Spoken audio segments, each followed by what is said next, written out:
Hey Lisa. Hey girly. I'm gonna show you how to do flowers. That way when I move home someday, you and I we can buy a florist and you'll be ready. Hello. Okay, so basically, I showed you a picture of what the flowers look like when you get them from the wholesaler. They are shipped from all over the world. And you know, sometimes right down the street, like in Washington, like there's a lot of beautiful flowers around here, so there's a lot of local flowers also around here. But then there's flowers shipped all the way from South America and you know, all over.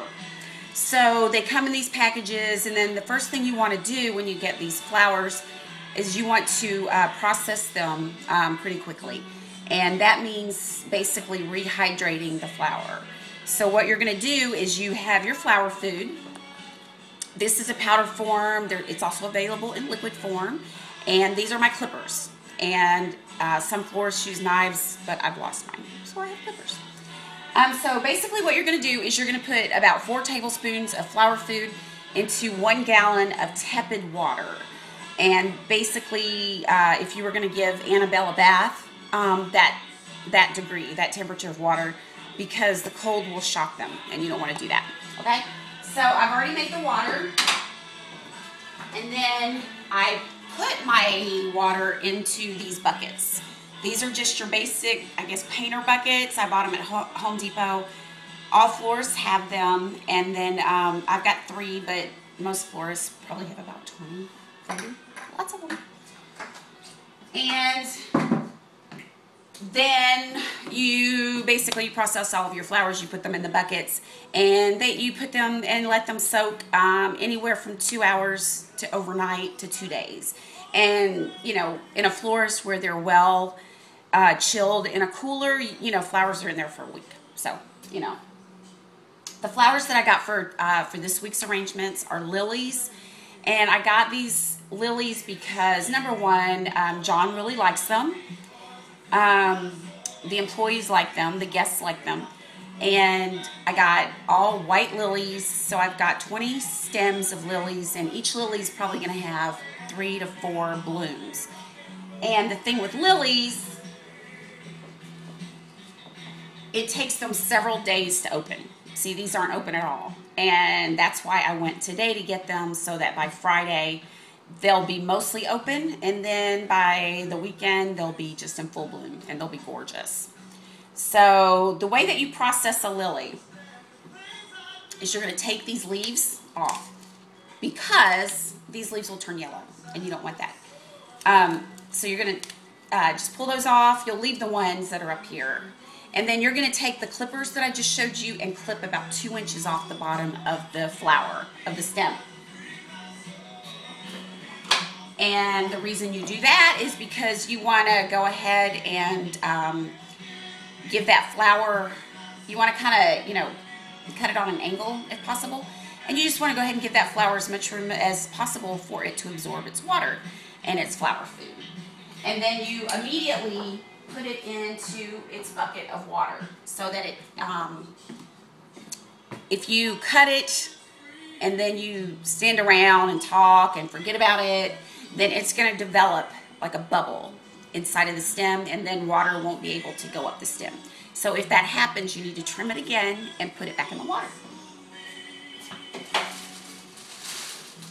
So that's what I did with the lilies. And I also this week got some pretty fuchsia carnations. I got these because they're also a long-lasting flower. And I knew that since I wasn't going to need them till Friday, that I had to get something that was going to be, you know, as long-lasting as the lily.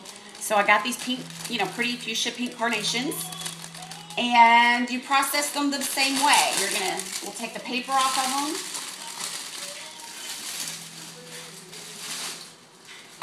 And you will basically just pull off the leaves. And then you will take your clippers and you'll just clip like 2 inches off, see? And you'll want to get, you know, you don't want to do it like right on one of those little nodules, okay? And then get it into a bucket of water pretty soon. Carnations are very long lasting, and they're also inexpensive. Some high-end florists don't use carnations, and I've worked at both where they did and they didn't, and I find nothing wrong with them. They're great for long, you know, you can do some pretty amazing things with them. And, you know, people that don't have a lot of money can get a nice little arrangement with carnations too. And then carnations are also fun to build, you know, things like I could build a big UK with flowers, and you could do that with carnations. This is called Hypericum. They come in a few different colors. This one, you know, obviously is green. And they come in red, which is very popular at Christmas and arrangements. And then there's like a white one with a little tinge of red or pink on it. And you're going to process these as well. You don't have to take all the leaves off, just a few.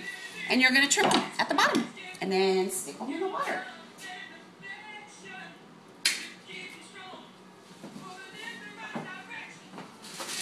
I also got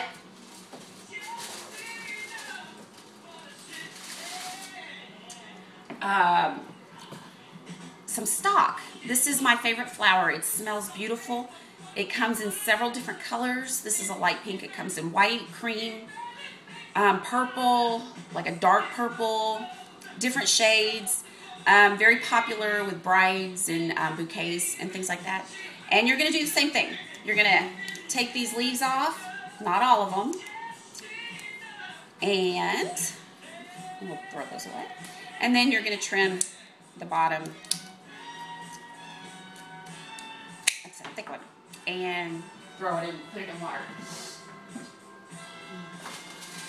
Stock is just a gorgeous, beautiful, beautiful flower. Very delicate and feminine.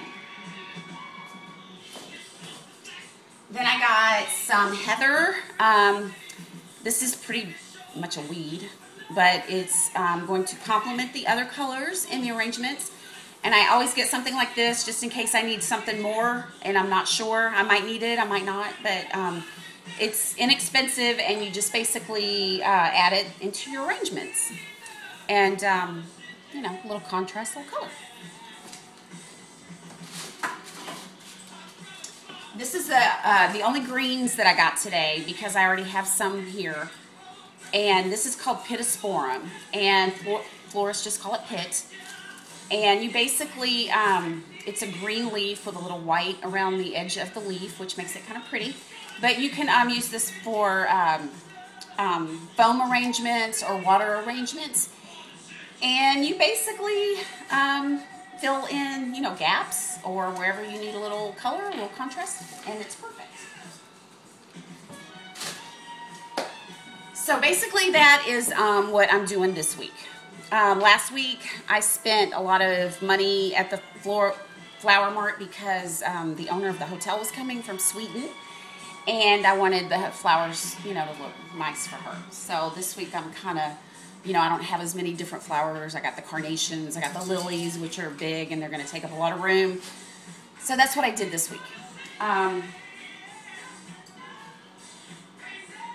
But I think that's going to be it for right now. I'm going to finish processing the flowers, and then I will send you this video.